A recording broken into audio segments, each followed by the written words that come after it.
Hey everybody, Aaron Blaise here, and we are back for another Friday live stream. It is August 5th, and we've got a special day. We got David Coleman in the house today, and that's pretty awesome. We're very excited. Show David. There he is. David, you're on. You're looking at the world.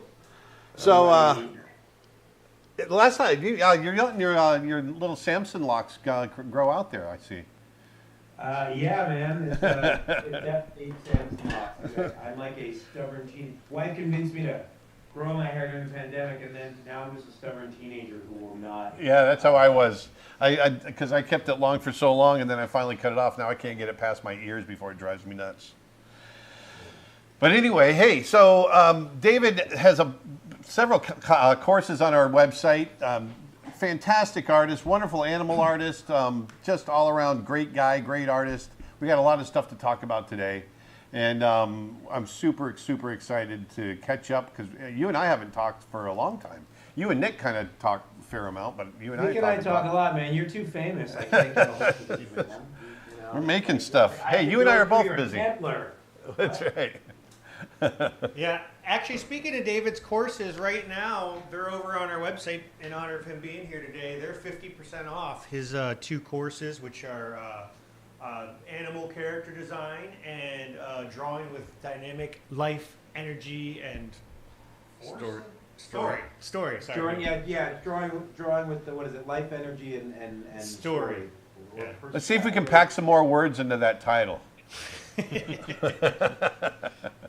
Hey man, but that's me. I love it. No, that's great. And real quick, we got Nick Birch with us today, and Dustin, my son Blaise. Eddie. And it's going to be a fun day today. We're going to be drawing and.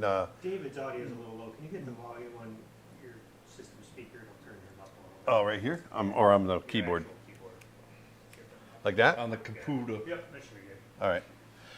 Yeah, so we're drawing in magma today, which is just who started this? I forgot. Bobby Chu. Bobby Chu started this, and it's a lot of fun because we can draw together on the same canvas, and we're on opposite sides of the continent, and yeah, it's cool. Yeah. So, Yep. so are you still Fight working? Friday? What's that? No, go ahead. We'll draw stuff for Fight Friday. Fight Friday. There you go. Animals fighting. Well, say that one more time. Are you still working on Lion King?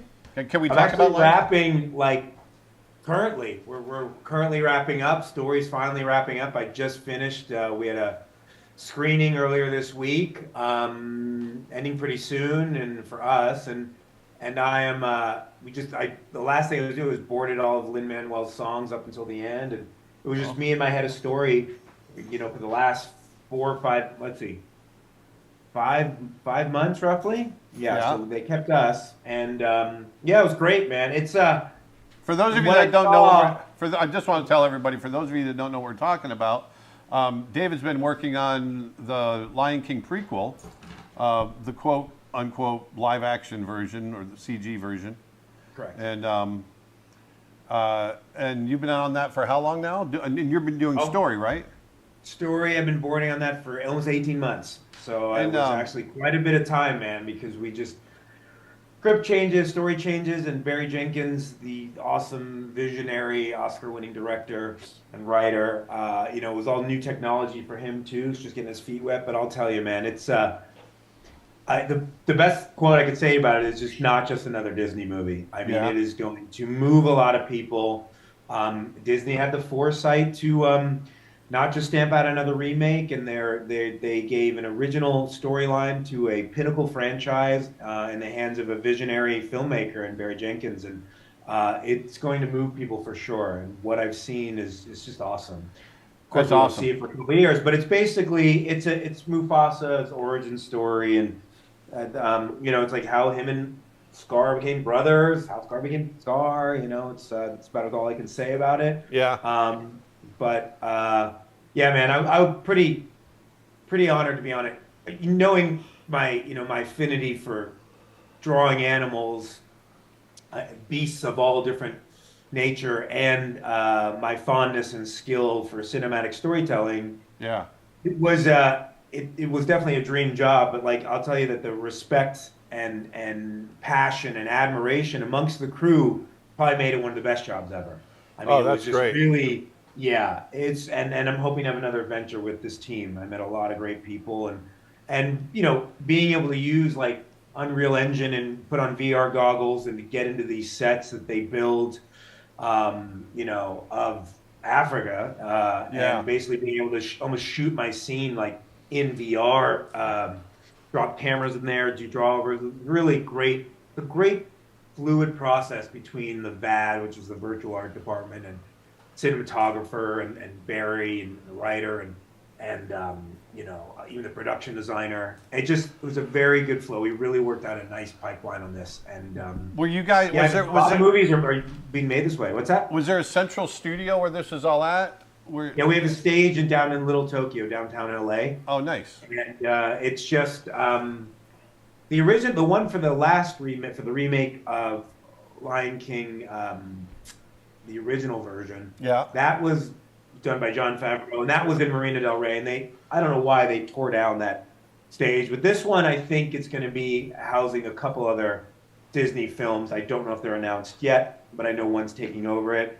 But yeah, man, it's just a big, looks like almost like a big green screen stage. It's pretty incredible. They would, to know a little bit about the process, we'd board it normally, still typical boarding process with the writer, and or launched on pages.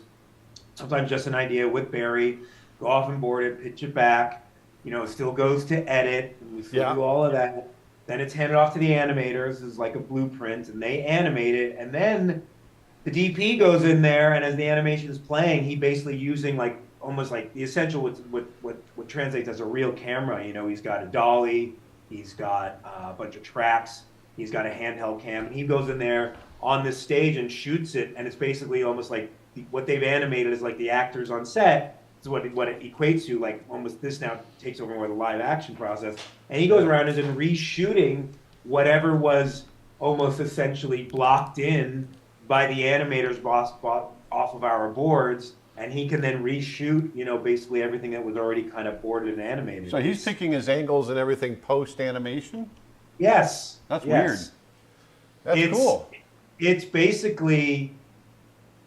basically a live action animation, all these things are kind of considered CG hybrid models, but this is just fully CG, but it's basically taking the animation process and stitching it together almost seamlessly with the live action process. Yeah. And and then they start using quad capping, which is basically like the actors on stage you would use for general blocking, not like animation per se.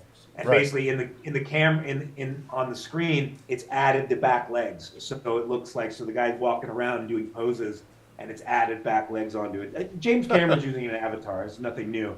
And coming from us who draw it so much, and we're boarding and doing our acting that way, it's a little foreign to us, but I can see the advantages of it, and it allows them kind of to shoot a lot of coverage, very coverage, and make the film and edit. David, you might be able to still make the film and edit, which.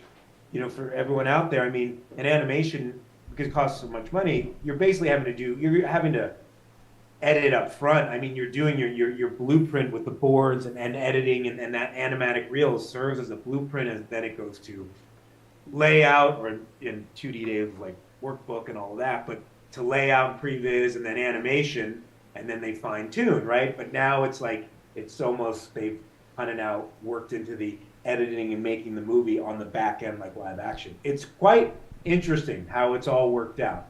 The good thing being a board artist is that they're still necessary to have us. It's still advantageous to have us. We're still the cheapest one of the infantry line that goes in first. We can, for these big set pieces like I did the final battle, I mean, it's still time-wise and financially wise more efficient to have me up front, boarding these big scenes, and with my ability with so many animals, I was doing so many big herds and everything like that, and knowing where everything is, and a lot of camera moves around, and I'm very immersive with my camera work, so it really helped Barry be able to see the scene. We're still there to kind of help create a vision. David, you probably don't know this, but Aaron's already drawing, so I don't. Yeah, I can't see anything Aaron's drawing though on his thing for some reason. So you're not able to see it? You should be able to. Did you get the Magma link that we sent you? Yep. I'm on it and I'm drawing. I can draw on my end, but let me upload it again. That's weird because we're not seeing what you're drawing. So here's the thing: is like I'll do a little doodle. Nothing coming up on that side. No, let me see something real quick. Hold on, this could be an issue with our little the invite link I sent you. You know, I think I created a new drawing, and that might have been the problem. And Okay, so let me go ahead. I'll close this out. I want to see this masterpiece that Aaron's doing. Yeah. over there. We're just scribbling. Scribbling. Oh, I know. oh wait, I just put All right, that. go ahead and on. resend Some it. technical difficulties here. Yeah, hold on one second. I think I just put that invite code out. So yeah, it was great, man. It was a great process, and like you and I with our affinity for animals made it great, but it was Go also to the a good face experience. cam. Especially Thank you. the movie it's definitely gonna turn some heads for sure. Yeah. And That's now great, see man. We'll see what's next. Yeah, we'll see what's next. I mean, in that time, I've helped on a few other things, and there's some promising things coming up in my future. Yeah, it's been good. I mean, because most people know me as a designer, but I've really been doing story for a long time, thanks to you. I mean, for anyone out there, Aaron interviewed me as a character designer on a project called King of the Elves Yeah, in we like kinda- 2007, 2008, and Yeah. then you called me the next day, and they're like, "We want to bring you in, but we want to put you in story." And I was like, Yeah, "Okay." we threw you to the wolves. Yeah, you did. Yeah. I think you used the word as we know we threw you in the fire, but Yeah. we feel We knew you could do it. And I think what it was is you just saw a lot. I mean, when you're designing characters, you are designing their story essentially, and I think you noticed that in my work that you really have a natural sense as a storyteller. Just in design, we'd love to see it on a cinematic, platform and with boards. And so, yeah, you threw me in the fire, but it was great, man. I mean, you gave me. I owe you so much. You gave me a whole new facet to my career. It's between design and story. It's like my two daughters. I love them for different reasons, So, I sent you that link, David. You should have it now. So see if. got it. I got a link. Oh, you yeah, I just can popped see it. up. I Now can you just see popped the up. line. Okay, got it. All right. I changed the canvas at one point, and I didn't realize that when I did that, it creates a new. There's David. Now I see you bopping around there. Creates a new. Drawing with a pencil. Aaron, are you on a pencil tool? Yeah, if you go over to the right there, it says pencil, soft pencil. Mine is on the left, but sure. Oh, yeah. Let's see. So I see pencil, but I want to make I'm sure. using, you should have the same tools I have. So big. Is that right, Nick? You Yeah. should.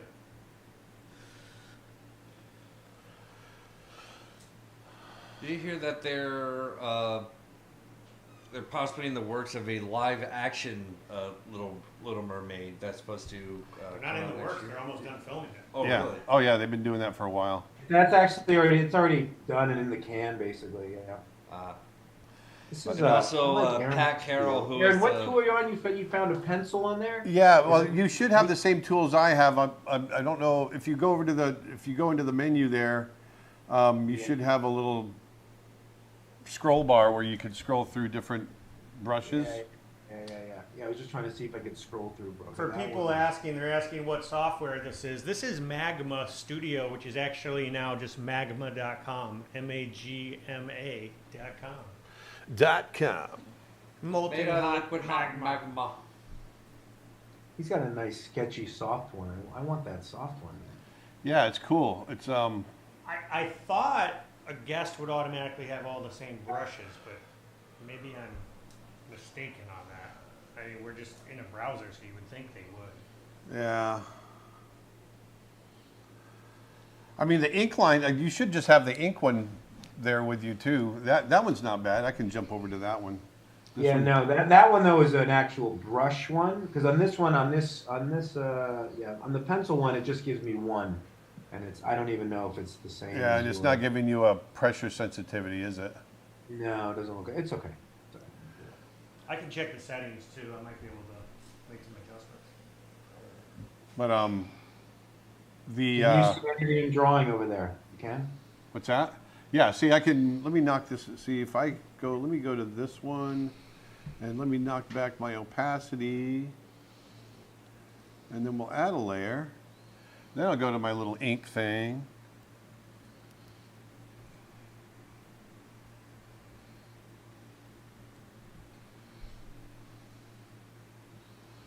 Yeah, I like this ink, this one you should have. This little ink bit is pretty nice. We got someone Nice solid line. someone watching David that says, "Hello, David. Really admire your use of shapes and movement and character design. Your life drawings have been a big inspiration as well. Also, a huge fan of your work in Kaijudo. Did I say that right? Kaijudo? Kaijudo, wow, that's a fan from a long time ago. Yeah, that was a show that I art directed for Hasbro, based on Duel Masters, which was like a card game. It's like a younger version of Magic: The Gathering. It's made by Wizards of the Coast.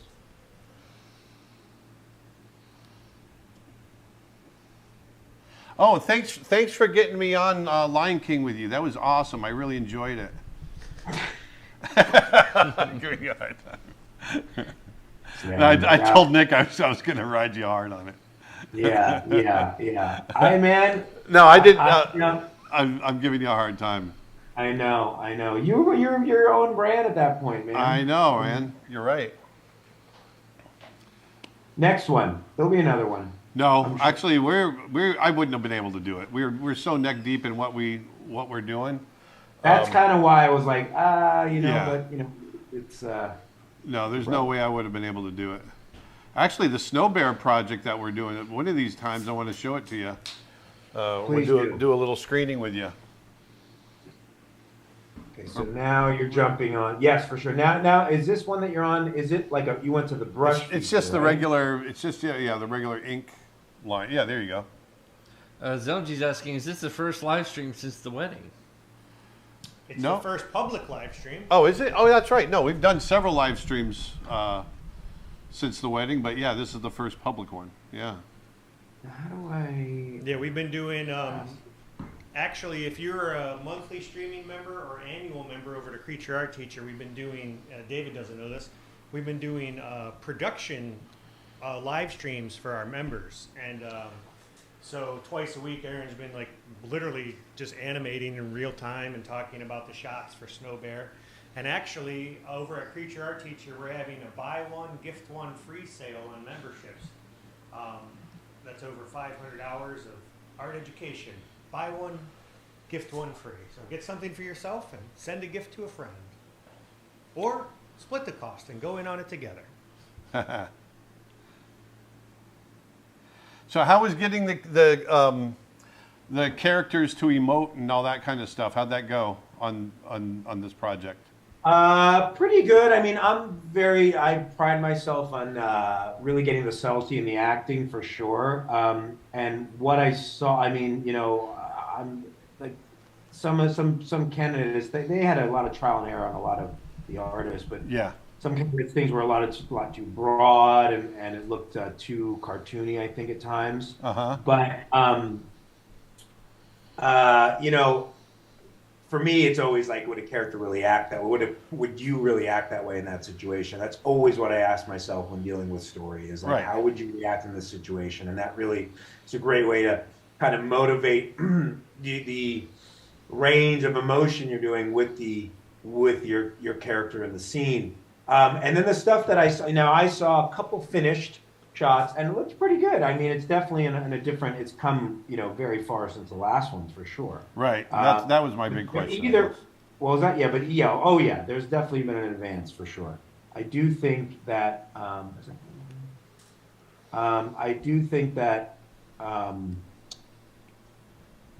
it does have a lot of Photoshop shortcuts.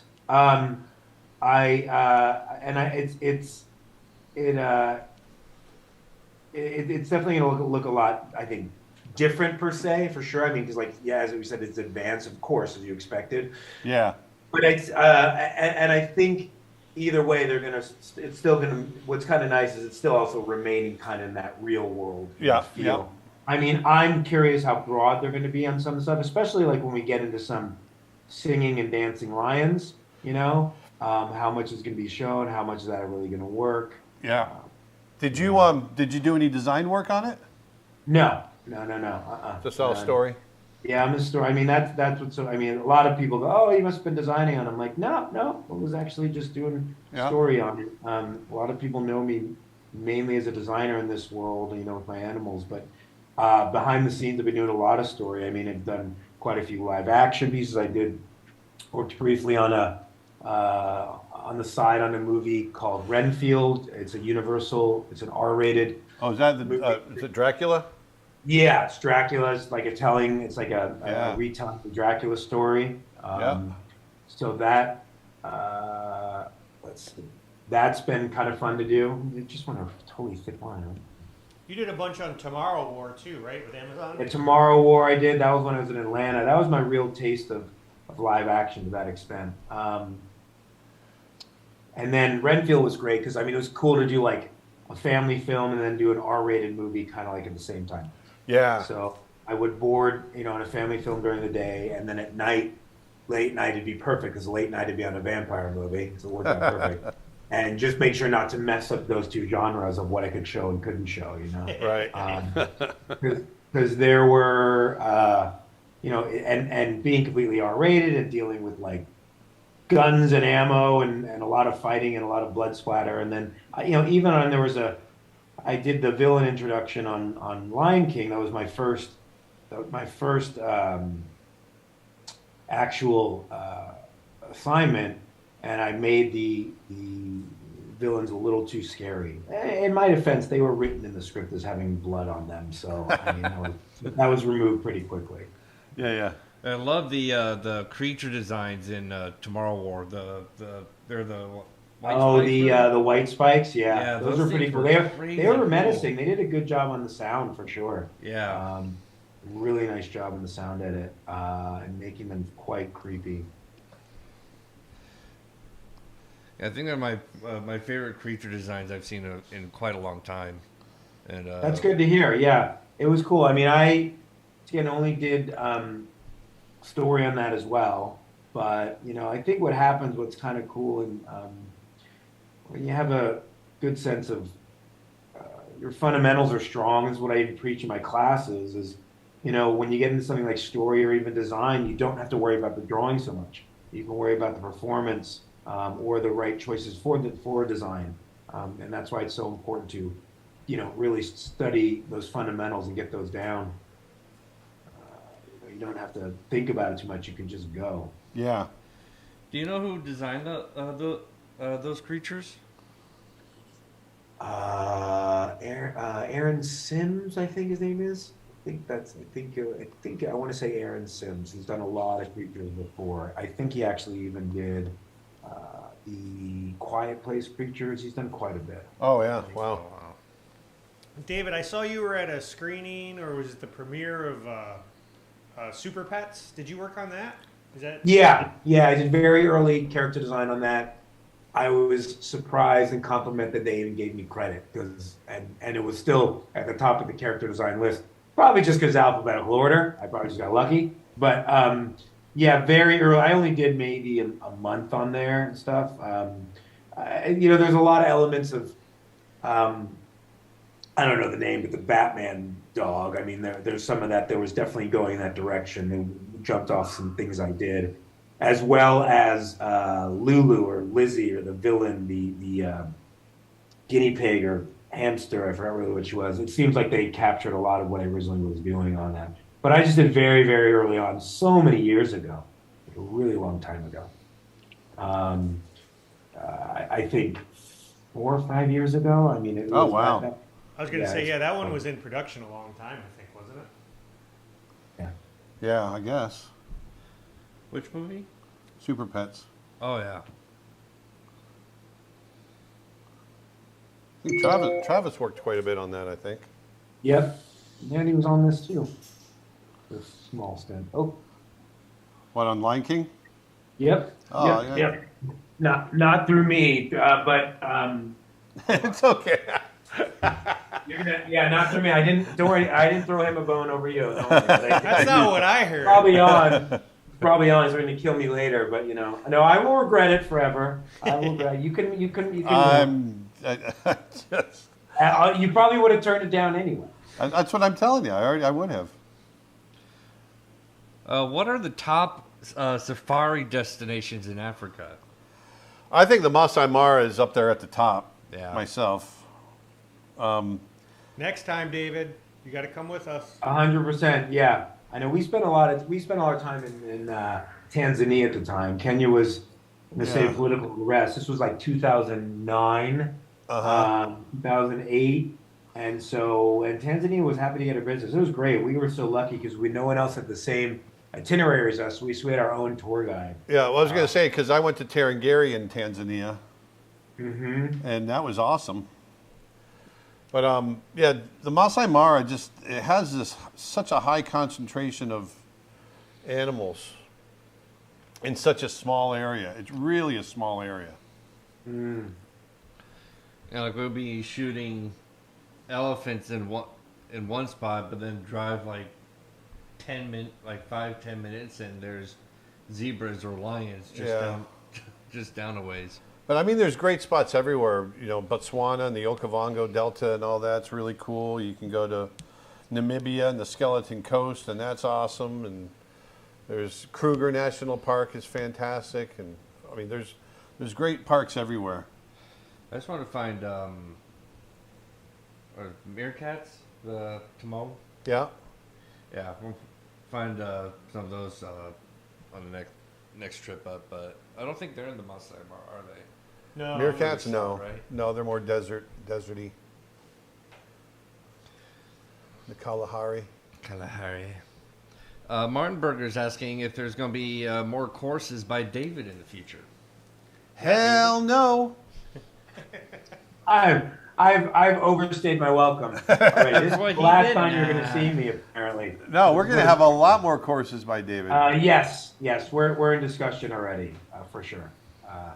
Hopefully before the end of the year is the goal. So Yeah. stay tuned. Speaking of I'm courses, I'm David, just- I know you've got a workshop. It's a multi-week event coming up with Brainstorm, right?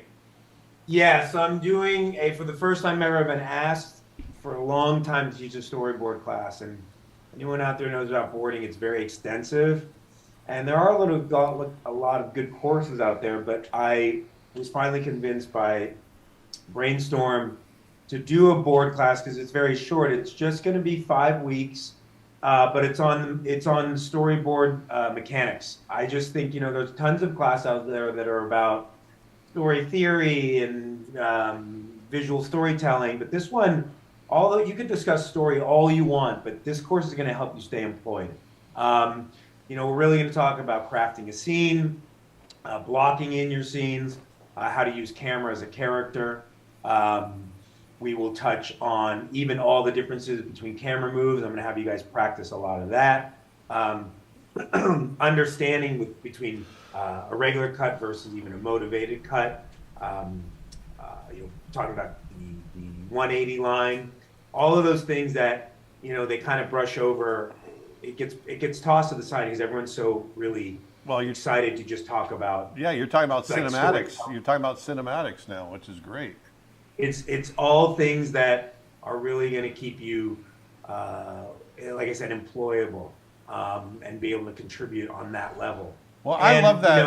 I'm I- sorry. Go ahead. I didn't mean to interrupt. No, that's fine. And that's one thing that, and also just dealing with how you can make your camera more immersive and what your camera actually can do by putting yourself in the scene.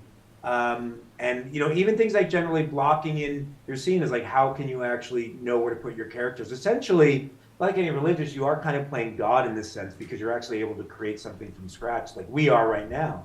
But to a certain extent, you by placing the characters where you think it's gonna, the dialogue and story beat is gonna play out as well as it should, and communicate what is needed for that beat. These are things that all need to go into your mind, and I'm going to have the students also even come up with their own moments, because a lot of times, I'm going to give them some script pages to go off of, but a lot of times you're not given sets, you're not given even characters. You have to basically come up with it on your own. Quite often you're just given an idea, and this is where form follows function, and sometimes that happens on these big films where a set is built and you have to kind of make it work.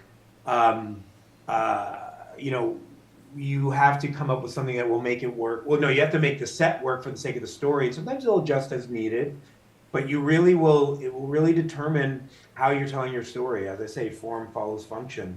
And it's going to be very in-depth and intense. of course, on cinematic storytelling. Whether you're in live action or animation, there's, especially it's carried over into live action with the extent of so many CG like hybrid movies and characters, how much they need an understanding of people who can really move camera, um, and have a good understanding of visual storytelling on that level, and things that will translate to either a real set or completely animated. Yeah. So it's going to be a really good course. I'm going to be giving assignments for each that you will go off and do on your own, and you could talk amongst your fellow peers. But things that I want that I see story artists not really thinking about, like when they're actually telling a story, and understanding, like I said, understanding how to move the camera by using grids, understanding the difference between, like we're even going to do a little bit of zollies and maybe a split diopter effect, dealing with booms and pans and things and hinging around and understanding the difference between them. And actually, so what's great is because when you can board on that level, it really helps tell the scene better to directors, editors, and executives. And so it will also be speaking the same language as your DP and or the cinematographer per se. So awesome. There's definitely, it's going to be very beneficial for anyone who takes this course, and pretty intense for sure. And we can take on all levels. So you can always email me with any more questions. But I put a link to it in the comments on all the there you go. the chat streams and everything, so people can check it out. But I got a couple questions for you, David, from the audience. One is a comment. Someone just says, "I absolutely love the Boondocks. It was my favorite show growing up. So thank you so cool. much." Wow, long time ago. That's from way back. Yeah. For designing those characters. And then the other question, this is kind of a question for both of you, related to sort of what Aaron was just talking about. Given that you have some background in 2D animation, David, back in the old days, Yeah. how do you think about camera differently in a 2D production versus obviously a 3D production? So, Well, what's interesting is that now with new technology, before in 2D, I think you could put the camera anywhere because it's going to be drawn and created, and you're at the onset of you're like the first on the front line, right? So you're creating the blueprint. And I think the barriers come down because in the world of 3D filmmaking, they now are also able to put the camera anywhere, per se. I think there's definitely some discrepancy, between when sets are built and when art is created on these. Quite often in the past, sometimes you'd be dealing with sets that are already there, so you'd have a better understanding of how blocking in the scene. But now, sometimes you're not given anything at all, and you're there's been many, especially in live action. I better display the differences between live action also, because quite often I'm boarding before the movie's been scouted or at the same time, so I don't really know what I'm dealing with when it comes to like a restaurant or something like that. I can't necessarily put the camera everywhere. They're not going to knock down a wall to put a camera in a certain area.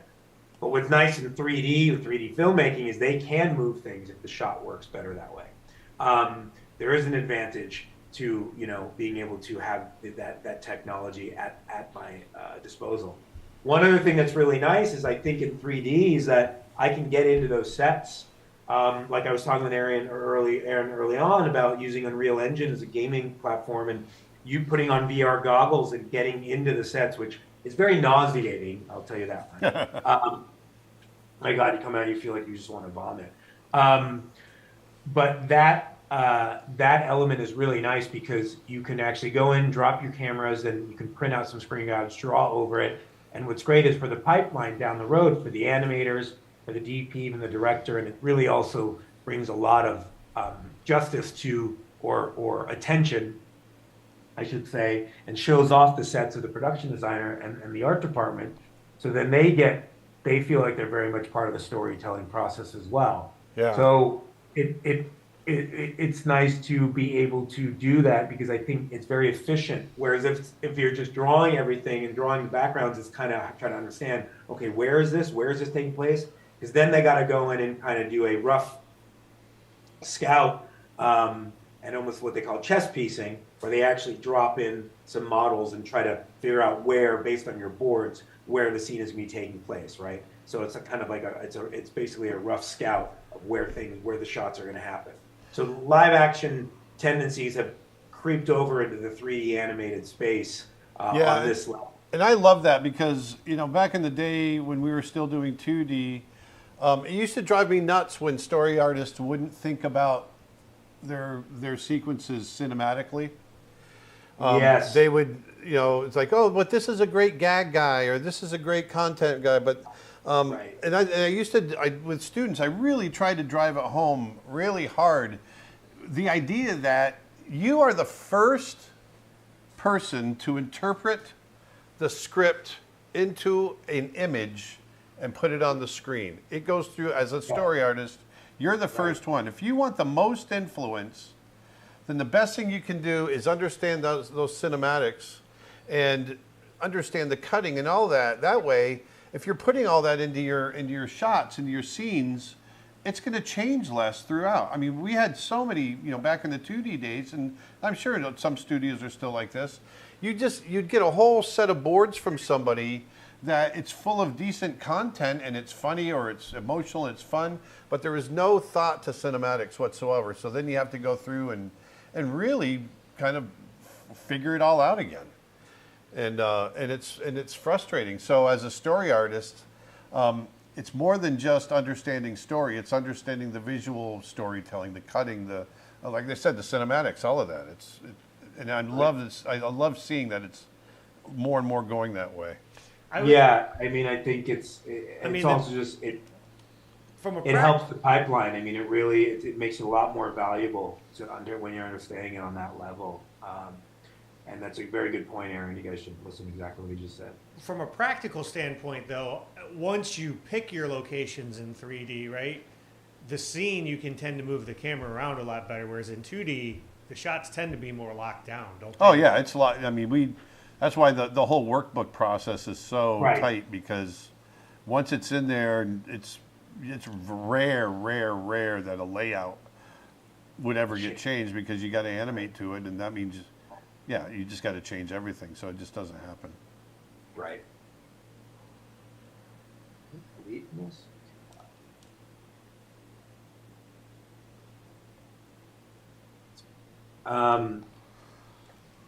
I'm just doodling at this point. Oh yeah, no. If you want to draw something else, we can draw something else. No. It's fine. We'll just do a finished piece, man. I don't even know what I'm drawing. I'm just drawing. Can you make the canvas bigger? You can. That was what was, I need more space. Oh, well, let me do this. Let me take my stuff. Hold on. Or take everything and move it over. We can move everything over. Can I grab several layers at a time? I'm not sure. I mean, you can. You might have to group them. Holding down the shift key. No. It looks like you highlighted multiple.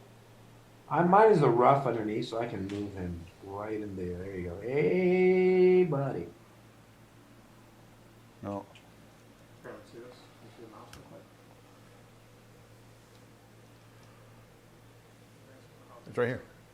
And to what Aaron said is right. Like you're live 2D, you are locked down. I mean, to where how that layout is done. I mean, that's it.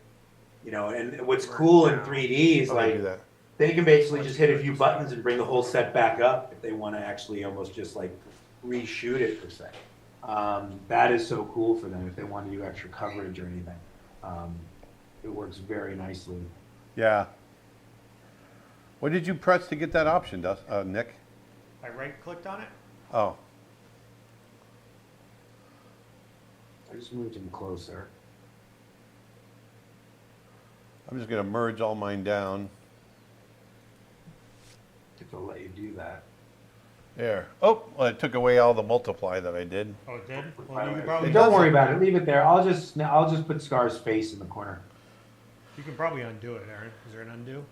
No, I did. I was wondering if you could actually go ahead and move, increase the, change the borders a little bit, the canvas. I think you can. There's got to be a way to grab everything all together. Hold on. I'm looking it up. Ba-da-dee-da-doo-doo-doo. Now, time to answer a question here?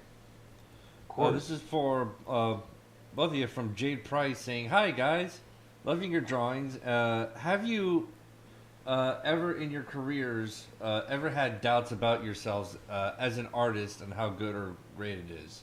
Never. Dude, every day. I think if you don't have a doubt about yourself, I don't think you're a true artist. Yeah, it's true. I think every artist goes through what I like to call the imposter syndrome. For me, it's every Monday morning. Literally, the first drawing I do, like, of the week, Yeah, when for I'm me, getting to do it, I'm like, am I going to remember how to, like, craft a scene here? Oh, no, am I going to... And, or when it's boards or when I'm designing, be like, am I going to remember how to, like, find the shape vocabulary here? Or why can I, like, I'll draw the same thing over and over again.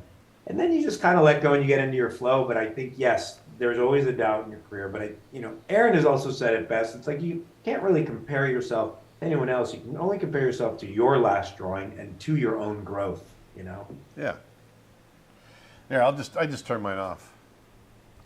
That way we got room. We can start over. Yeah, the second half of her question, I think you just answered it, but it was basically how do you overcome those anxieties if you do have them? Don't do it. Don't do it. I draw my little snow bear. Okay, cool. All right. What are you drawing? You'll see, brother.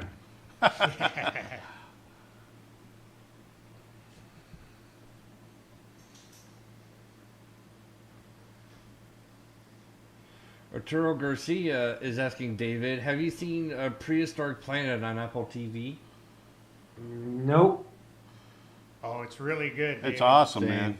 Yeah, it's... Somebody mentioned it, I think. David Attenborough? Yeah. So David Attenborough. And here is a T-Rex.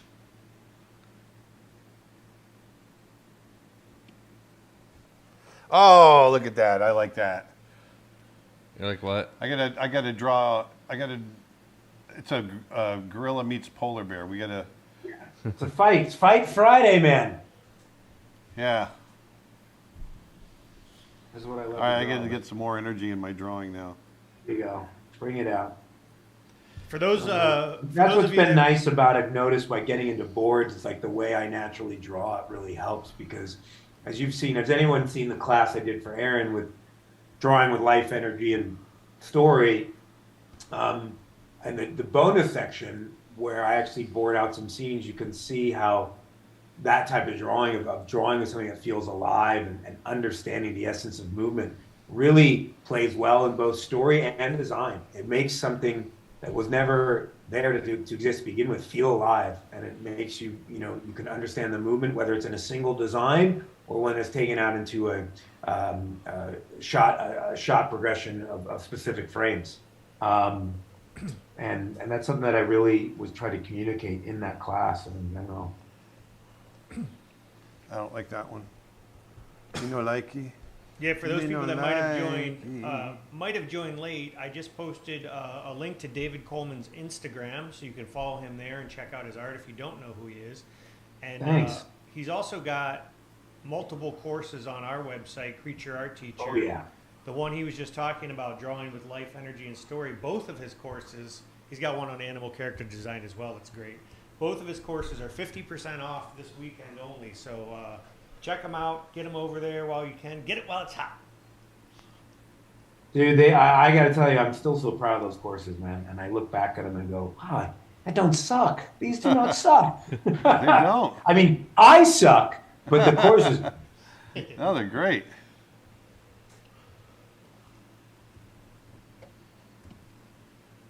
Nobody corrected him, though, on his whether he sucks or not. No one said, no! I said they're great.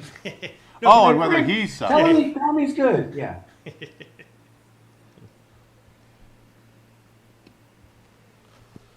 What's next for you, David, other than you've got your course going on? Are you working on, you don't have to say what other projects, but are you primarily doing more feature work right now? What are you I've actually am helping out on, I can say this, I'm helping out on Andy Serkis's Animal Farm. So cool. I've been helping design the animals for that. there's another one I cannot say. There's a couple other ones I cannot say at the moment. One of them will be a nice surprise, I know, and it's a very promising Bambi? opportunity. What? Are you working on Bambi? Are they doing Bambi? Yeah, they are. That was one I did want to get on, but they are doing a Bambi. What's that? Just because your love for that property? Yeah, man, I love that story. That's my favorite animated movie. Oh, wow. There we go. A question for David from Martin Burger. How many skulls do you have in your collection? Me? Not as many as Aaron, dude. Like, what was that? He goes, the one that's in your head? Yeah, count. Well, 5 or 6, but all of them I've killed and on my own. No. Especially the saber. I have this cool one. I'd probably get in trouble. These ones are set pieces. I don't know if you can see my camera. These ones are actually from Tomorrow War. That's cool. Wow. They were set pieces in the background. They had a crate of them. I hope I don't get fired one day because of it. But yeah, these really nice. They had a whole crate of them. When they build these sets, it's so cool. They have tons of them. Grab that that's from there. cool. It's kind of cool. Yeah.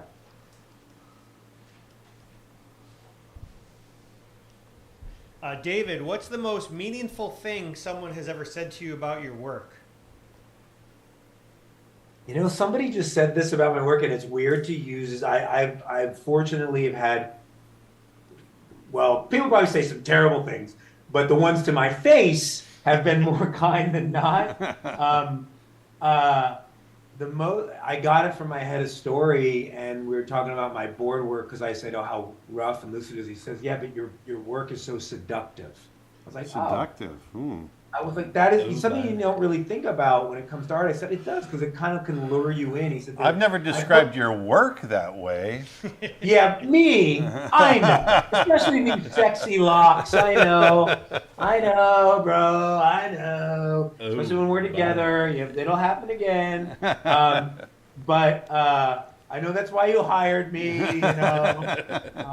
Let me ask you this. If they asked you, Aaron, or you, David, to work on a live-action Brother Bear, what do you think? Oh, I would do it. I mean, I would. I don't know if I would do it because that's your baby, man. I'm too close. Yeah. I'm too close to it. I don't mind if they redo it. I mean, if they were to redo it, because Disney's going to do what they're going to do. But I'd be too close to it. Well, you've always said it lends itself to live action. I think it does. I think it makes probably a better live action film than an animated film in some ways. The beautiful. I love that book. The Viz Dev piece in that you really did think about cinematics and these great vistas and stuff, and I think it would play out very well. Yeah.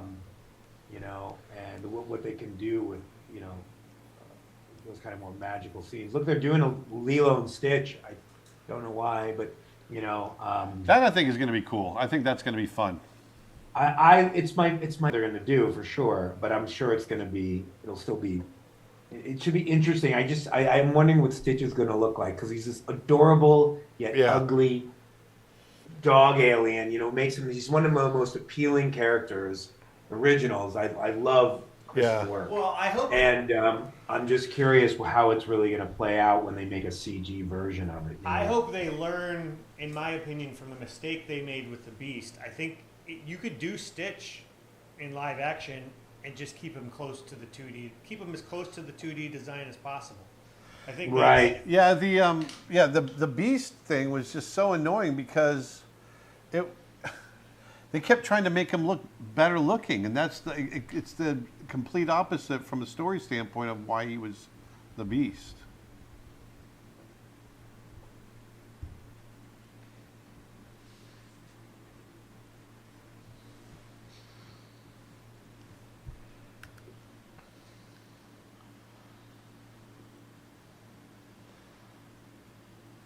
The good thing with all these movies is it's more work for all of us. Yeah. David, have you ever done any design work for video games? That's a question we got. Yes, and I'm actually I've actually been doing some story stuff for Sony Music recently. For Sony Music, PlayStation, there's a collaboration. That's all I can say at this point.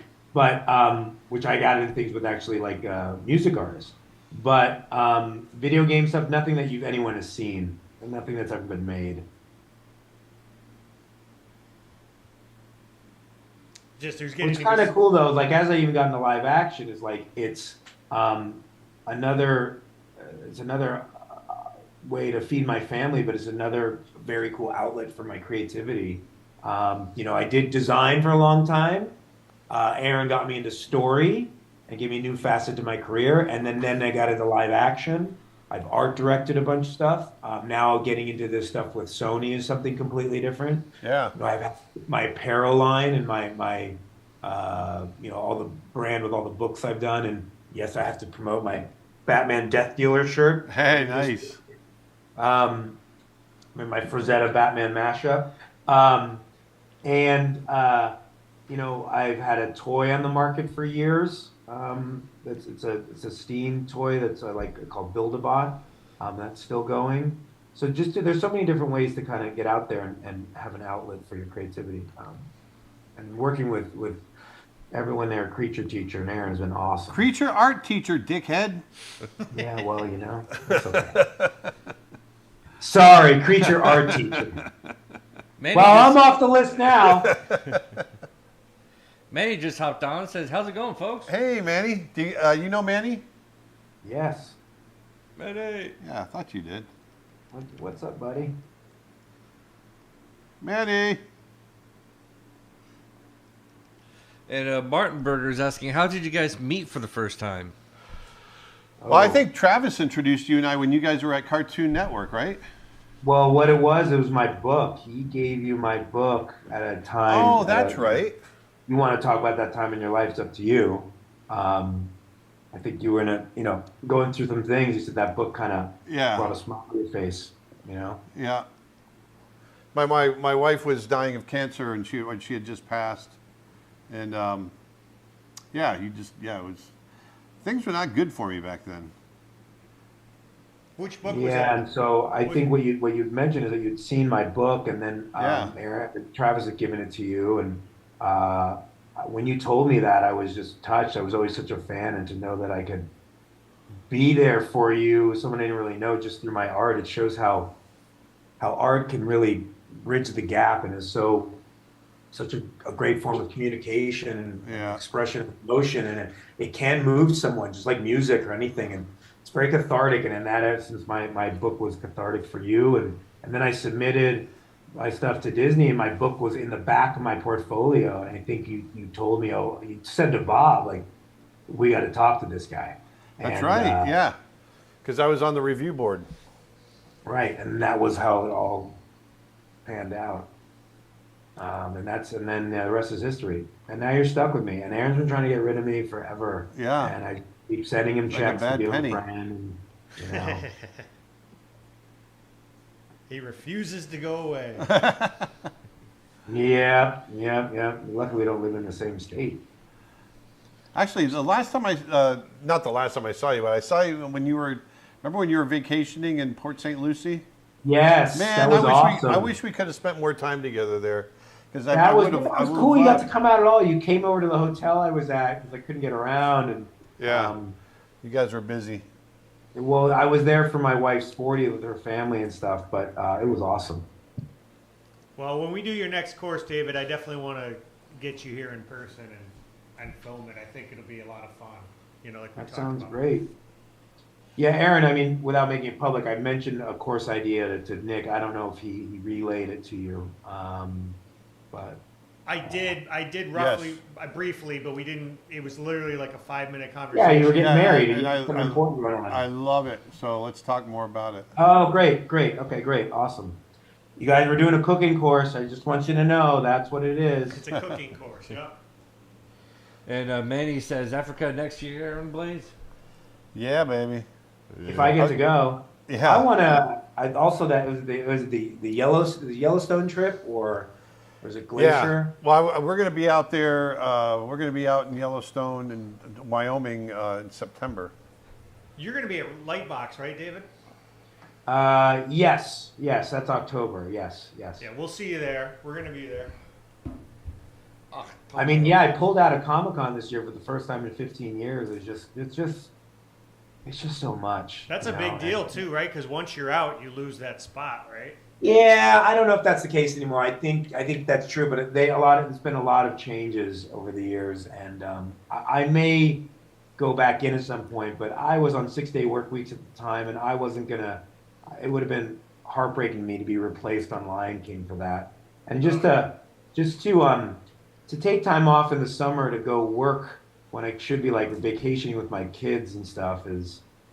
Screw the kids. Come on. Yeah. Well, if it's for going to Africa, that's different. Yeah, you're going to have them forever. I mean, there's always time for that. It worked out with my dad. Look at me now. What was that? I always made sure we took family time for sure. Yeah, it's just something that.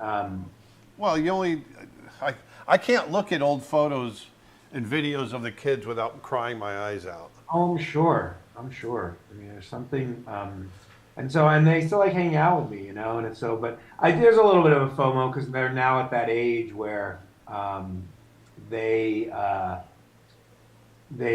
kind of like fangirls, you know.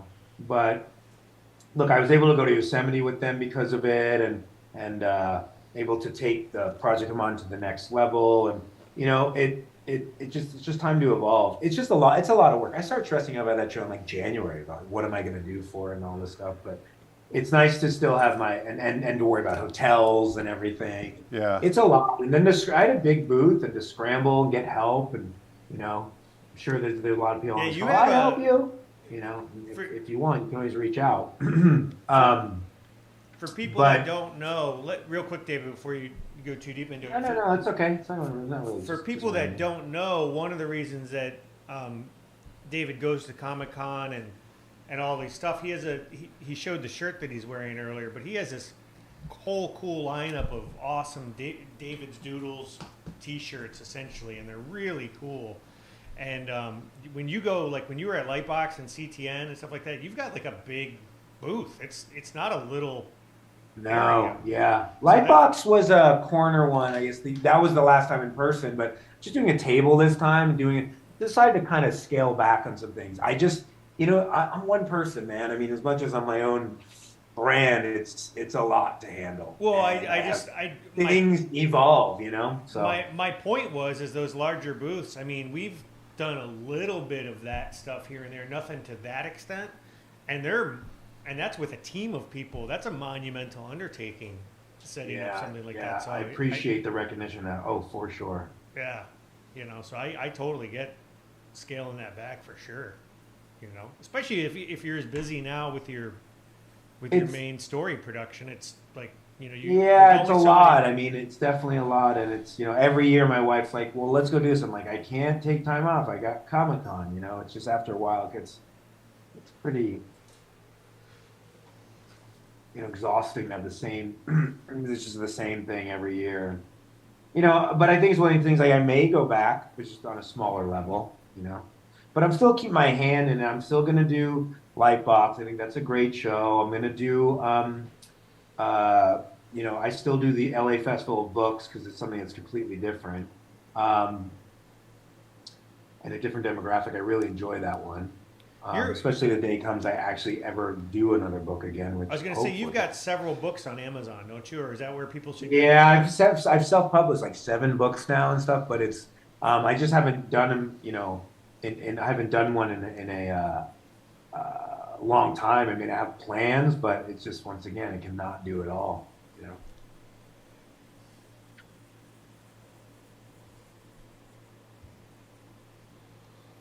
All right. This is a fun drawing, guys. Oh yeah, thanks, man. Now we're gonna add some color on this guy. Got nice and warm, so bringing some cools in there. Yeah, I'm just laying in the base. The base. It's all about that base. Face in your face. All about that base. About that base. No trouble. Base. Do they have so there's no lasso tool in here, huh? No. Okay. I don't think so. Oh, not yeah. That's because that's for fill in. Can you lock a layer? I think you can do that. Where is that? I thought Alpha I'm lock it, conditioned though, to hit is what save. By the way, What's that? I hope you're saving it on your. Like, I mean, is there a way to? Can you Yeah, save but the that locks files? it. By the way, Do what? can you save the files? Are you able to They save? save automatically to the cloud. Ah, okay. It's saving as you go. You can do separate. So it's like Procreate then. Yeah, but you can do saves as you go. Like if you wanted to save all these layers and just you could do a save as and then wipe it and start over. You know, so you don't lose the. I see.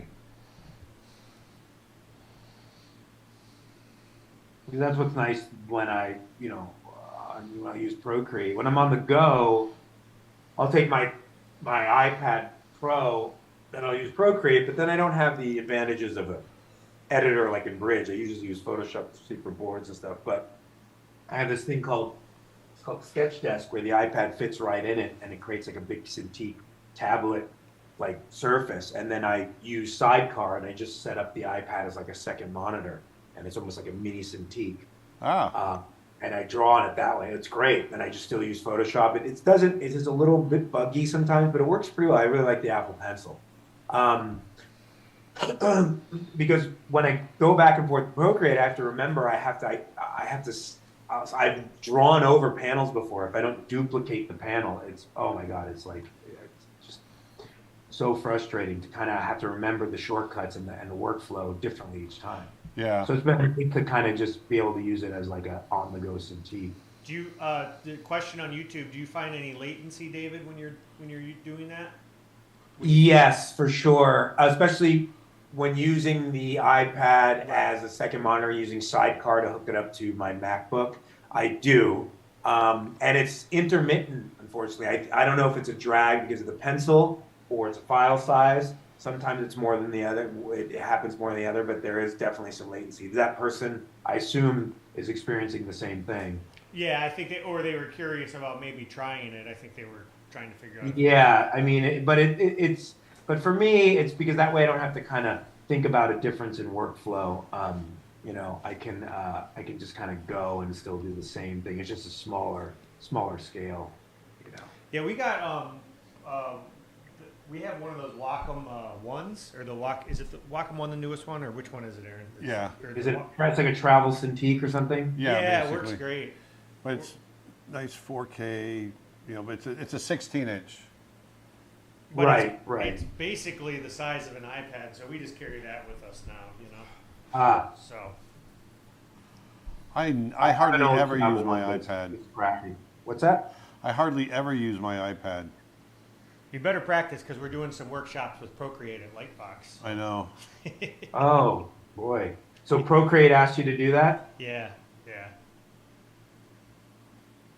What demos are you going to do? Demos in there? Is there anything for this for creature art teacher? Is there Probably any? animation. Actually, David, we are planning on doing some stuff since you're going to be there. We're going to have a 10 by 10, not a huge booth, but we're going to have instead of just a table, we're going to have like a 10 by 10 setup. Okay. So maybe we can sneak you over and do something with you and promote. Yep, happy to do it. I'm doing one for Proco as well, so yeah, I'd love to do one for you guys for sure. Yeah, cool. Question from Alexander for both of you on YouTube: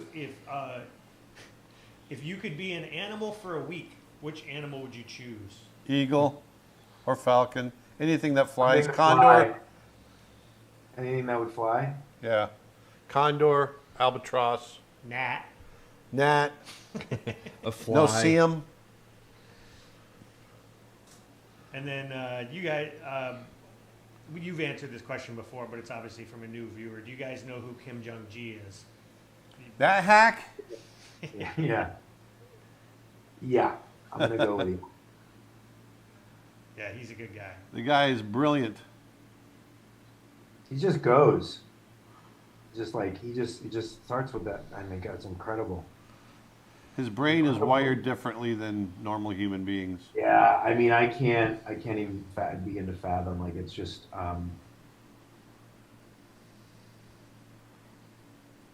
the way he could just go, and it's like perfectly executed. Kropinski, is that his name? Carl Kopinski. Yeah. Yeah. He's Yes. another one that's like that. Oh, really? Yeah. I've Just, seen yeah, him it's one. just insane the way he draws.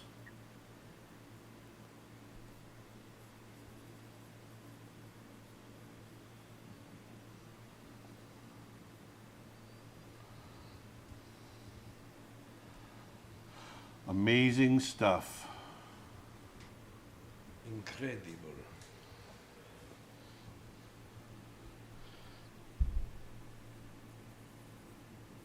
I think next time we do this, we'll do like a challenge thing. I'll come up with like something random that you guys have to draw. Like we'll do. That we have to talk about or draw. Yeah, and that's what's kind of cool. So I said, let's do Fight Friday. Like, it's kind Yeah, of, so we'll just. I like it. I like the idea of doing. I think last time we just did a bunch of random scribbles, but Yeah, no, it's this is more funner. Funner. It's definitely more funner. For more sure. funnerer. It's more better for funding stuff. Yeah, I'm a drawer gooder. Drawer. How old are your kids, David? 9 and 11. 9 and 11. So my is what I girl's thought. going into middle school the first time, and my 9-year-old is a competitive gymnast. We're actually moving schools for her that will cater more for her schedule. Oh, very cool. She's early, yeah. As the 11-year-old goes to middle school, I get to deal with all of that change in emotions. Oh, hormones and puberty and God, middle school's sorry. awesome. Yeah, it's already starting, man. And she still loves her dad, but there's sometimes where most of the time I'm an idiot, according to her. Yep, I was an idiot. I became an idiot in middle school, and I was an idiot up until about 19, and then all of a sudden I was great again. Yeah, right. Right about the time she needed a car. Yeah.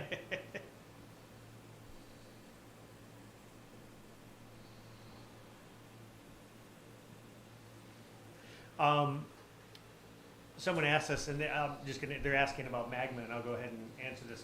So yeah, you can actually save these layered files as PSD files and bring them right into Photoshop later. You can do that. So. You can select it. What do you Yeah. guys think about the AI art generators that have started popping up? Oh God, I'm scared a little bit about it. I don't understand. I don't understand it enough. I mean, it's like, what's going to happen to us? But I have, like, can a director go in and try to come up with a concept of something and just plug it in? And it's amazing. I did one, I said, do an exploding, I did like a nuclear explosion, Batman and Frazetta, and it was crazy that things come up. And then you just do iterations off of that. I still think there's not going to really replace them. Hey, Yeah. people thought painters were going to go out when photography came about. So Yeah. Yeah, I don't see it as, I see it as just another tool. Like, take a guy like Chuck Williams, right? He's not a visual artist, but he pitches all the time and he works with artists. So maybe for him to put together a slide deck, he could put together a quick placeholder image to get an idea across quickly, but that certainly wouldn't be the same as, hey, I need something very detailed and accurate and rendered and blah blah blah. I think it's going to have its place, but I don't think it's ever going to replace artists. Cut to 5 years. Your mouth to the universe's ears, man. Yeah. Cut from. I don't think. What's been nice also, like in the world of CG and everything, like they still need us, and like still, there's especially as a board artist, it's still, even though some guys will try to shoot it in the computer and everything, I'm still just drawing literally, not literally, but pencil on paper, Well, I think if anything, to your point that you talked about earlier, all these projects, all these streaming services, I think the technology over time has actually just created more opportunity for artists. Yes. I remember years ago, and I've said this on a past stream before, but this is when I was a student at Ringling, and some people from Pixar came nope. and they gave the example that, you know, computing power and all that, you never reap the benefit of it because you're always just pushing the gas pedal to the floor. So they're like, hey, now we can do fur, now we can do cloth, now we can do this, now we can do that. It's not like render times cut down because all this, it was the opposite. They got all this horsepower and they just keep pushing them to 11. So, you know, 11. You're going to just, the technology is always going to, people are always going to try to push it past where it wants to go, and that's where artists are going to have to fill in the gaps. You know? Water. Lime water. Lime water. Is that okay? I put that dark back there? Fuck off, dude. No. no, dude. That's fine. Getting them to Just pop. fucked it up, but no, I'm actually trying to go in and fill so that the whites don't pop too much. So I'm gonna pop in a shadow, so they're a little harmonious in there with us. But I can lose it too. I can lose it. What? Yeah. Well, Knock it back. Watch this. it'll allow me to. He was trying to get his motion lines in there. Yep. That's why I leave it open. The David Coleman patented debris. Desprez. Yeah, and that's what's so great. Is like, I mean, you look at even panels I've done. Like, it's funny when I first started boarding with you, Aaron. I was like, oh my god, this hand as a designer brain. You know, that's something that's worth talking about. It's two different brains. You guys got to realize, like, designer brain. It's like everything has to have the right level of shape, vocabulary, and the right treatment, and everything's structurally sound, and you know, and it works as a single image. And when you start to take that brain and with story, and you start trying to do that in every panel, like when I was doing, what was the character's name? Was it Shad, right? The main guy? Shadrick, yeah. I think I had his hands on the wheel, or he's doing something with his hands, and I'm like, every panel I wanted to make the hand look the same, and it was the great Oliver Thomas that said, he's like, no, it doesn't matter. It's like better to have a bunch of 10 rough drawings that have a beautiful flow of ideas or story than one good drawing, you know, one thing that stands out. So I had to really learn to let go, and it's like now you look up at my board, it's like, especially on the lines, half the lines don't have pause. There's just like these stems coming out, and it's where the acting is supposed to come up. Especially, I mean, if there's something dealing with their pause for sure, but it's really, you see where the area of focus is for story, and I can really do a lot of cheats there because every line I've been told about my work is, somebody said is that, you talk about the work being, somebody said being seductive and dynamic, but every line is it took years to get to that line or that decision. Everything means something with both our work, you know. It's like there's so much going into it. That's why people say you're so lucky you draw that way, and I'm like, dude, the only luck I had was that like my parents somewhat believed in me. They didn't force me to do something else, you know. But I put in a lot of time on this, you know. I mean, we all have, you know. Exactly. And for you, David, from Alan Roll asks, David, I really enjoy your animal character design course. What artists besides Frazetta that played an important role in your art? Heinrich Clay, big time. Just in general, just the kind of loose movement of his work. I think I mentioned that. I don't know if I mentioned the design course. J.C. Leindecker, just his amazing planar design shapes, how clean his strokes are in his paintings. And I'm sure Aaron can speak to this, but I love Bob Kuhn a lot. Oh yeah. As I'm looking How at about Gibson? Do you ever look at Gibson's drawings? Charles Dana Gibson? Yes. Yes.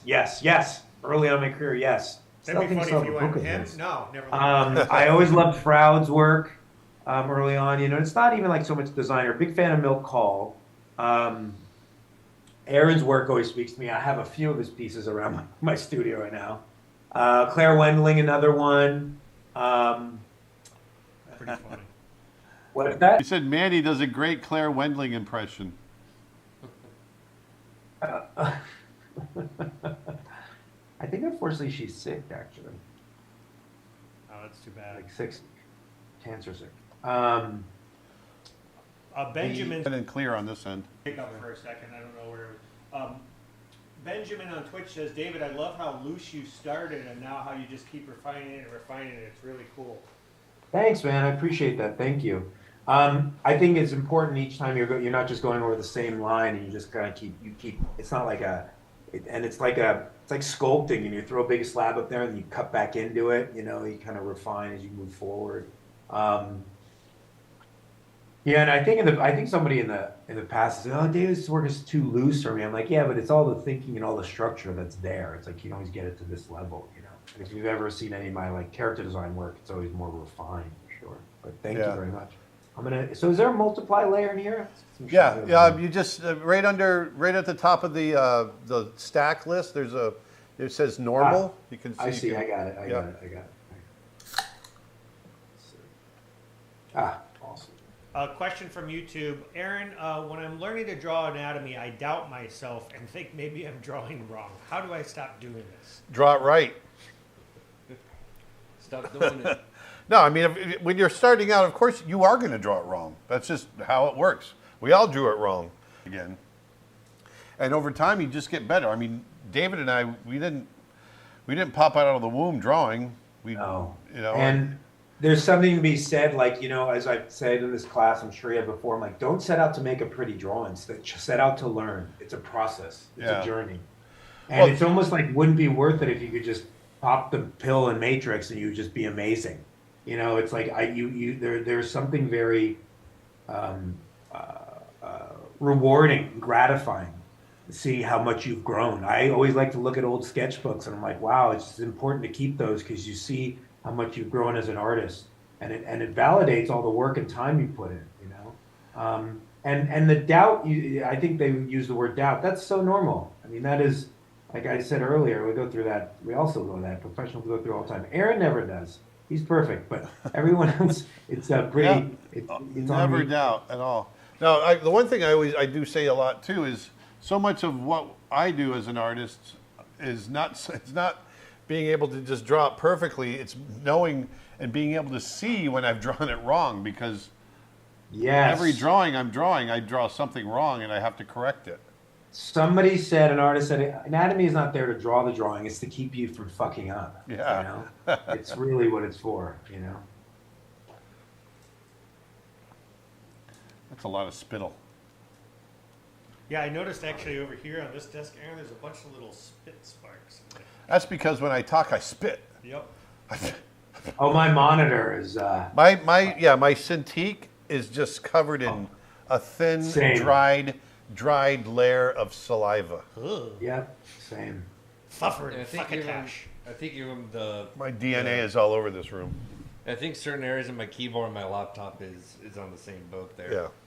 Aaron, do you mind if we drop a cast shadow on him right here like this? Do what? Oh no, that's what I want you to do, man. That feels better. Cast it, baby. Cast it, brah. Cast it, brah. I know. I hope, Aaron, by the way, sometime you and I could do a workshop together. If that would even work. Yeah, we've been Or wanting just to go somewhere, like travel somewhere and do an animal drawing class. I mean, we could just do, I could do an animal drawing class at a zoo and it'd be like double time. The students be getting both, and, all the knowledge, but, two different styles. No, I'd love to do that. We could do different demos each day, Yep. We were just in, was it April or May? We were just in Austria, and we went to a zoo there in Austria, and we had a great time. Had about 30 students with us. Yeah. Love to do something like Grass. That'd be rad. Set it up, man. What are you doing tomorrow? Dude, on Sunday, I'm jet skiing from Long Beach to Catalina, which should be interesting. Oh, that's nice. That'll be a nice that'll ride. be fun, man. Yeah, my butt's gonna hurt, but yeah. How long of a trip is that? Oh, probably man. 30 miles. Yeah, I'm not even sure. A friend of mine had done it last year, and he's the one who arranged the trip. I was like, but then I just think about my old man body, and I'm like, oh man, my back and ass hurt. But it's what important as an artist, everyone you have to realize is do other things. A lot of what you spend this whole time becoming a really good artist and trying to be successful with your craft, and then you die. So there's so much more of life to enjoy, and also I think it all adds up to actually making you a better artist, honestly, in my opinion. That's my little preach right there. So I want to remind people that this weekend, David Coleman's courses on creatureartteacher.com are 50% off. He's got 2 awesome courses, one on drawing with life, energy, and story, and another one on animal character design. And those are both basically back down to their launch prices this weekend. So go check those out. And then he's also got a 5-week story workshop coming up. And you can find out more details on that. It's on Brainstorm Online, right? Is that the URL? Yes. And they call it a flash course because it's real quick. It's just 5 weeks. It's 2 hours a week, but it's gonna be pretty intense. It's Brainstorm. It's the first time I've taught a board class. It's gonna be awesome. I promise. It's brainstormschool.com, and I'll post a link to the actual his direct course. But if you're watching this on the replay and you don't see the link, go to brainstormschool.com and you can check out more on that. It's going to be just like camping. Intense.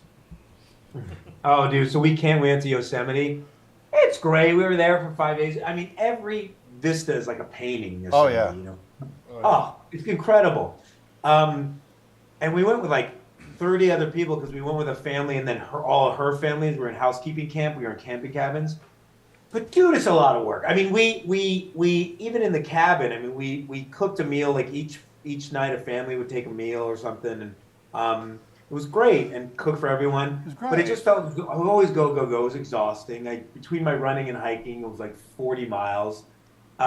We were on the river. It was quite beautiful, but you know, with kids and you got to do this and you got to do that, it was just so tiring. Hats off to everyone who really roughs it all the time. And of course, I went on a run one day, and at that point there was a bear across the river. So I missed the bear across from our camp. And then the next time we went up to the falls, the Mist Trail. And the day after I went, another person in our group went there. And they're like, oh yeah, we saw a snake. And I'm like, oh, I see the video. I'm like, oh, it's a Western diamond rattlesnake. I said, diamondback rattlesnake. That's awesome. And they were like, really? I was like, I was so upset. I missed it. I missed all the wildlife. I was the one that wanted to see this shit. I'd rather have the bear. I'd be the one to be like, oh, I hope the bear comes up. I can't. I'm going to leave my bear box open, you know? That's another reason for you to come here, David. So Aaron's property and my property, which is about 15 minutes away, we get black bear in here all the time. Aaron's right again. He butts up right against a 35,000 acre nature preserve. It's a state park. Right here. What? Say that one more time. It's my property butts up against a 31,000 acre nature preserve. Oh, wow. Wekiva State Park. So there's a river that runs through there, and there's tons and tons of bear and deer. Yeah, it's pretty awesome. Eagles, all kinds of stuff. So when you come here, he's got these electric bikes. We'll have to go out for a ride on the trails. Oh. All right. Oh no, I'm not done. We're coming up on our hour and a half mark. Oh, no. This is cool. I like drawing this one. This was fun. Yeah, dude, for sure. I keep trying to hit save. All right, let me give it a little bit more light in there. You know, it's funny. You're just talking about camping. We were talking about like the differences between when I was growing up in the 70s and you know, compared to the kids nowadays and everything. And I mean, not to sound like a typical old person talking about, but you're just talking about camping. I remember this is in 1977, so I was 9 years old. Me and my friends, and the oldest of my friends was 12, and there was like 4 or 5 of us, and we would go to our parents and say, "Hey, we're going camping for the weekend," and there was this place along this river. Canal that we would go camp. That was like 5 miles away, and we'd take our bikes, and they'd go, "Okay, we'll see you, Sunday." And this is Friday after school, and we'd grab our tents, we'd grab all of our gear, and we'd be gone for 2 days by ourselves out in the woods, sleeping along this river. It was the 70s. Yeah, and the parents, I think it was just because my parents loved it because they could just sit home and get high. Meanwhile, when I was maybe that age, maybe slightly older, I remember my first time walking out through downtown Claremont by myself with, I just jokingly told Mom, like, I'm going to go out for a walk, but then I actually went out for a walk by myself, which usually at that time Austin was supposed to be with me. Yeah. And by the time I walked back, I was only gone for like maybe an hour. I walked up the street and back, And by the time I got back, mom was furious. Like, where did you go? I was looking all over for you. See, that's the difference. I never had a mom like that. Is there? Someone asked the question: is there anywhere in nature that this fight could actually occur, where grizzlies or bears overlap No, gorillas? no. There's no bears in the gorilla range. Yes, you'll have to go to the zoo if you want to see this. There's bears and tigers in India. Yes. And I think there's a place in Russia where they would come across one another. And then this has nothing to do with what you guys are drawing, but I just thought this was a funny exchange on YouTube. Someone said, "Hey, I was just passing by to say that a few days ago I went to clean my room and I found Beauty and the Beast and Brother Bear in a box on VHS in my closet." And then someone said, "On VHS? When was the last time you cleaned your room?" And there might be people on here who don't even know what that is. It's an ancient relic from an ancient time. Are you able to post, like, when you post this drawing? This is pretty badass, this one. Yeah, we're definitely going to post it. Oh, and someone asked David, "What time zone are you in?" It doesn't say on the brainstorm course. I'm on the West Coast, so Pacific Standard Time. So it's 11:30 a.m. where I am right here. Yeah, so he's all the times on the website are probably also. Hey, man, you remember 11:30 a.m.? Remember way back at 11:30 a.m.? That was awesome. A long time ago. Yeah, wait till you get to 2:30 like it is here, David. We've got flying cars now here in the future. I got a drawing question from Jabez. Any tips on how to construct and draw animals on an angle? I can draw them side view, but when I turn them, I struggle. Well, think about putting them into a box. You can turn a box, and think about the perspective that way. It's really, once again, it comes down to really doing the homework and understanding the anatomy of what you're drawing. But you got to think about shapes in three-dimensional space rather than two-dimensional space. Exactly. So you got to think, it's like when you think of a circle, think of the sphere, not a circle. Think of a cube, not a square. And being able to construct them into three-dimensional objective forms. If you look at it this way, you are trying to create an illusion of a three-dimensional form and a two-dimensional plane. That two-dimensional plane being your canvas, your drawing pad, whatever. Being able to do that is being able to actually. So, a convincing way to do that is understanding them in these objective three-dimensional forms, getting down to basic construction. And as Aaron lightly mentioned briefly, perspective really will help you. Being able to draw things in space and understanding as when they go further away from you, they get smaller, bigger as they get closer to you. If you're having a hard time with that, even try breaking down something simple in your house into boxes, like a chair or something like that. So you can start understanding them in three-dimensional forms. Yeah, we were talking about Kim Jong-gi earlier, and he's really great at kind of explaining the way he thinks in that way. Of seeing it in a box? He puts everything kind of in these three-dimensional.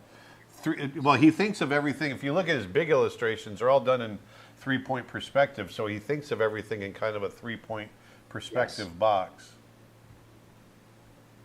Exactly, and especially it's one thing I'm going to be talking about in the story course that I do is how to understand camera and using that grid and how it's going to really be advantageous for you as you're moving the camera through a space like that, and seeing space beyond the frame.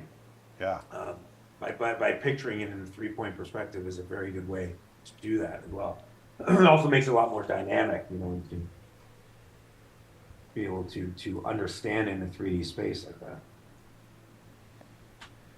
Maybe one more thing. And from Martinberger, on what movies did David work on? Well, I can start all the way back to the horrific but still first job Polar Express. I didn't design the Scary Children. I did a bunch of animals on that. Open Season, Surf's Up. I did the Boondock series. I did Class of 3000. I worked on 2 of Aaron's projects. Are you guys still there? Yep, we're right here. We're listening. 2 of Aaron's projects, so ones that didn't get made, unfortunately.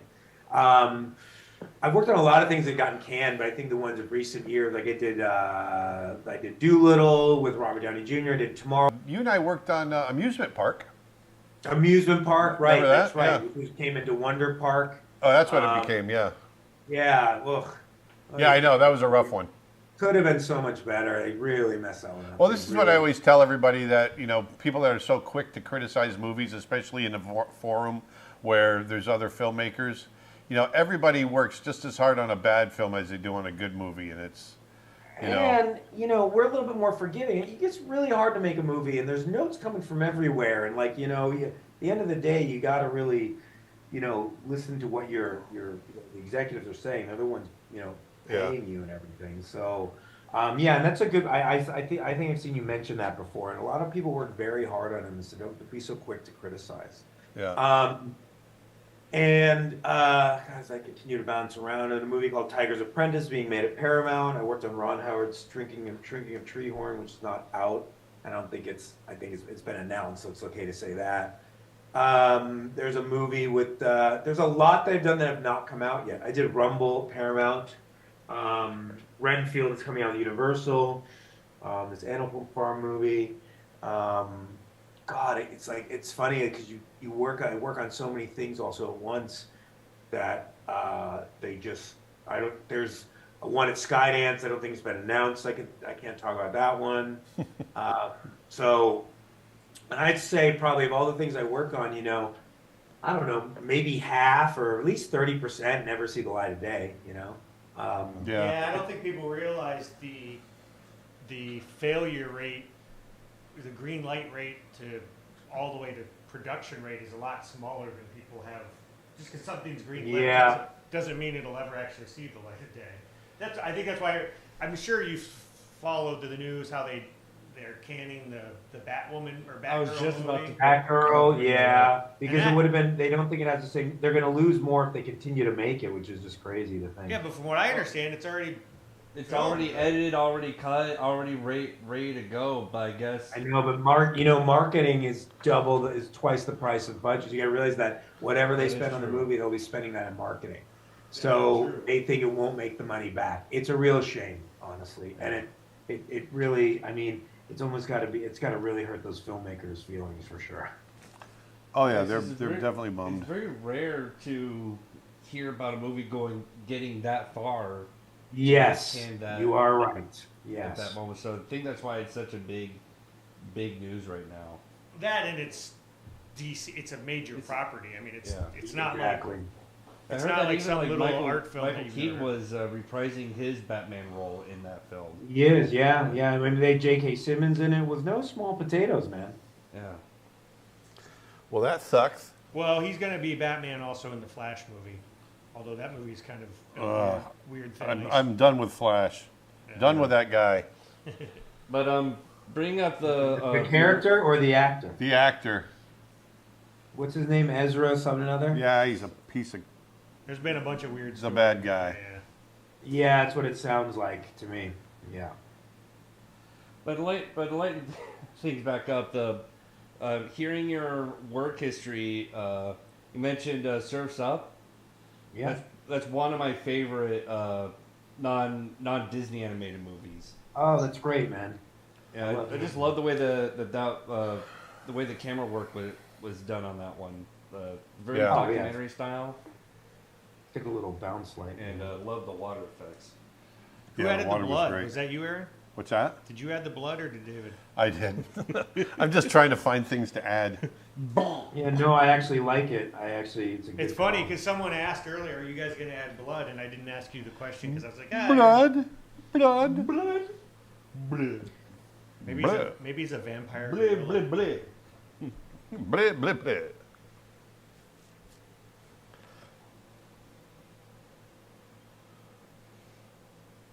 Get some real blood in there. They're really going at it. Lots of spam bots on YouTube today. Annoying. Man, that's annoying. Is there a blocker we can get? No. Oh, is it the? Is where? As the thing is being broadcast here. Yeah, it's just because they just automatically try to post spammy links in the comments, and then you have to block them manually. It's a pain in the butt. Yeah. Well, I think I've hit my limit on this one. Yeah, just This is add fun, some David. blood in his- What? This was Yeah. fun. This one was rad. You guys got to sign it. Don't forget. Rad, bro. All right, let me sign it here real quick. All right, let's see here. All right, there we go.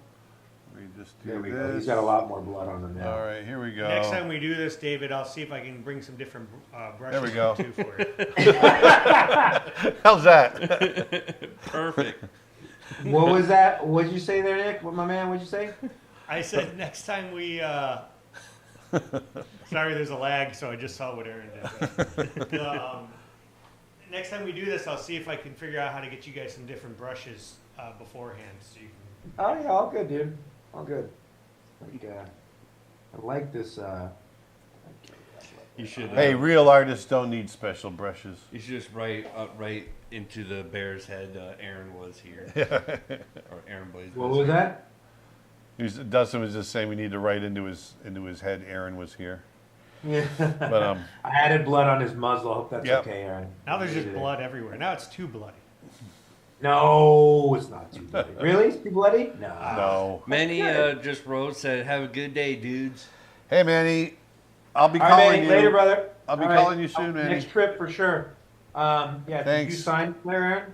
Actually, we're doing something with Manny too. I want to get that rolling. Hope to see you soon, my dudes. And then Aaron, let's talk class. I gave Nick even a possible filming date. I wouldn't be able to come down there, I think, but where'd you sign yours? Did you sign it here or no? No, I haven't signed it yet. I did my joke sign. My joke sign. You know, my sign is a joke. Martinberger writes, and I think it's because of all the blood. He goes, that escalated quickly. It's rad though. You see his arms coming behind. And Zone G That says, was- "Thank that you was for the fun, man. live stream." That's rad. I You actually are should welcome, have Zone put his now that I see his big tooth there should be puncturing the bear's paw. Oh yeah. A little bit there. Yeah, signature looks better down there. You think? I don't know. It's balanced. What's You that? just can't see it as well. What'd you say? What's better now? He said the signature looks better down there. It just looks more balanced. It's For some reason, this is a big pet peeve of mine. There's a big trend in younger artists that I've seen that do this beautiful piece of art and then just do this giant signature on it. And it's like, I just got to tell them to stop it. Just stop it. You know, it's funny as I was even thinking about it. Like, also, I've always been taught. I don't know if I can do it here. Can you turn something? Is it like? Oh no, it doesn't. Okay, I was curious. Yeah, you can turn. What do you mean? like rotate. Can I turn that? Like, I want to. How do you rotate? Where do you rotate? Oh yeah, that little tool, this tool here. Circly thing. Oh wait a minute, maybe that's only resizing. I guess it's only resizing. You can't You rotate should it. be able to. Oh no, you can. Yeah, you can rotate it. See Oh, that? it rotates the whole thing. See how Oh, I'm I see. rotating my signature? Interesting. Which tool are you using? The one one on the- just above the ink dropper. Just above the. Looks ink like dropper. a. Looks Oh, like a okay. lasso, All I right. think. Let me see. I see. Oh, I see. You just have to. You have to hold your pen. Yeah, just there you go. Because even as I put the signature that way, because the signature I feel like always. Or you could have just erased it and rewrote your signature at that angle. I know. But what if it's already did? So, you know, what's interesting also about all this is what I was saying about signature is that you actually should be part of the composition when you talk about people making it so big like Yeah, that, yeah. You know, so. Yeah. So funny. I barely even had my window open looking at you the whole time. I was just looking at the drawing. Well, this is fun, David. This is awesome. I really had a great time. Let's do this some more on a regular basis. Actually, yeah. Oh, dude, you can bring me on whenever. What? Yeah, and What's that? we'll definitely get together and start talking about that next class. So I'm very excited about that. For sure, for sure. This was awesome, man. Post this. I can't wait to see it up there. And we'll talk about the next class. We'll do, and I'll get you to live stream whenever. I don't have to promote anything. Dude. Yeah, Just yeah. chat So, or whatever. um, Congratulations, man. Thank It was you very awesome. much. Thank you. Thank Thank you. And so once again, everybody, remember David's courses at creatureartteacher.com are 50% off right now. So go check them out. His courses are awesome. Yeah, go check them out. Awesome. Also, memberships to Creature Art Teacher right now are buy one, gift one free. And that's not going to last too much longer. So snap that up while you can. And if you head over to creatureartteacher.com, you can learn more about that. And thank you very much for tuning in. How many skulls do you have there, Aaron? All of them. The correct answer. Do you have a giant is giraffe yes. in there somewhere too? What's You that? have a giraffe? I do have a giraffe. I've got a real giraffe skull, actually. Most of my skulls are casts. Same, But I same. do have a couple of real bear skulls. I got a real cougar, beaver, otters, coyotes. But I've got wolves, leopards. What have I got? A polar bear, grizzly bear, lion. I've got a real alligator. I've got a full articulated golden eagle. Oh, yeah. The question is, what do you not have? Yeah, no, I've got a lot. I want to get, Bone Clones has a life-size hippo skull. I want to get that really bad. Yeah, I was about to ask if you had a hippo, dude. Do you have Yeah. room for that? No, Oh, but man. I'd make room for it. Does your wife know what she married? I'm sure she does by now. Oh, yeah. No, Yeah, what you big time, really, big what time. you really get is that that bust that we saw, the realistic lion head. Yeah, there's this dude that's making these realistic, like heads of it, like mounts, like trophy mounts, but they're completely fabricated. They're not. They're really cool. It's not real fur or anything. It's not Yeah. taxidermy. It's I'll send you the link when I find it. I'm Is it so looking- he's building them for like art? Yeah, pieces? it's just like as an art piece, Oh, and interesting. they're done really well, really well. very expensive, but Yeah. real good Well, quality. it's like any good piece of art. Yeah, Exactly. you're gonna pay for it. Of course. But anyway, Of course. thanks a lot, man. I really appreciate Sure. you taking the Thanks time. everyone, and Nick, thanks for plugging. Let me let people know about the other course too, the story course too. Yeah, That's you gonna can be check when I out more tune on in. that brainstormschool.com for David's course. Thank you. Yeah, and I look forward to maybe doing a story course with you eventually too. Absolutely. Right on. Yep. All right, on, man. everybody. Well, Aaron. I hope you guys all have a great weekend. Have a safe weekend. Have a great rest of your week. We're going to see you back here again on Friday. And for those of you that are interested, as we make Snow Bear, I'm basically going to be broadcasting the whole process. I'm not going to give away everything, but pretty much the whole process of boarding and animating and all that stuff. We're doing twice a week, Tuesdays and Thursdays, and we're doing that live over at creatureartteacher.com. So, and we're doing that for members only. So if that's something you're interested in, going out there and check out a membership, because that's one of the added benefits to it. So it's going to be fun. Aaron, is that going to be a full? I want to talk more about that. I know everyone's jumping off now, so I'm sorry, everyone. We've gone a little long, but is that going to be? I mean, you're funding the whole thing yourself. Is it a short? Yeah. What is it? Yep, Snow Bear is a 10-minute short that we are doing completely ourselves, all in TV paint, full color, full animation. I'm doing I did all the boards, doing the layouts and doing the animation, doing the effects animation, doing it all. So it's taking a while, obviously, but it's basically one character. So no dialogue, and it's the story of a polar bear in the north that gets lonely, so he makes a snow bear, and what he does. If you've got a It's all minute too after close to home. I mean, they are lonely up there. Yeah, Sure. exactly. It's good chiming to promote the destruction of their habitat too. I think. Well, that's pretty much that's a big part of it. Yeah, that's great. I remember you did that commercial. Maybe you did that. Didn't you animate some bears for Yeah, commercial? the bear and the hare. Christmas? Yeah, the bear and the hare Christmas commercial. Oh, that was great. It was like cut out, right? They Yeah. cut out the animation. Yeah. That was awesome. It was You super should- cool. It was a lot of fun. Did you share that process at some point? I probably Yeah. missed it. You did. Yeah, we shared it. Yeah, it was really cool. It's actually all over YouTube as well. I can the whole see it now. process. Awesome. Yeah. Do I want to see that snow bear for sure? Well, we'll set up a time and we'll screen it for you. Oh, that's rad. How Yeah. much long? What's your ETA in finishing that thing? Or you just work on it when you can? 10 months. So, and I'm working every day on it, so I should be able to get it done. It might go a little long, who knows? But right now, I've got about, what do we got? About a little over a minute done so far. So, Okay. yeah, right. the whole thing's boarded, and we've got about a minute of production done so far out of 10. So That's right, man. Yep. That's right. Congrats, dude. Thanks. That's a labor of love for sure. I can't wait to see it. it is. Well, this All was right, great, everybody. man. Thank you.